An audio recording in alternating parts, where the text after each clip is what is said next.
بورسا اولو جامع یعنی بورسا grand mask سن 1399 میں 3 سال کے عرصے میں تعمیر ہوئی۔ سلطنت عثمانیہ کے چوتھے سلطان بایزید اول نے اس کی تعمیر کا حکم دیا۔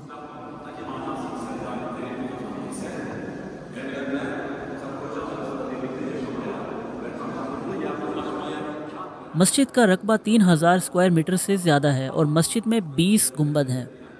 مسجد کے ہال میں ہی ایک بڑا فوارہ نصب ہے جس کے اوپر کھلا آسمان ہے۔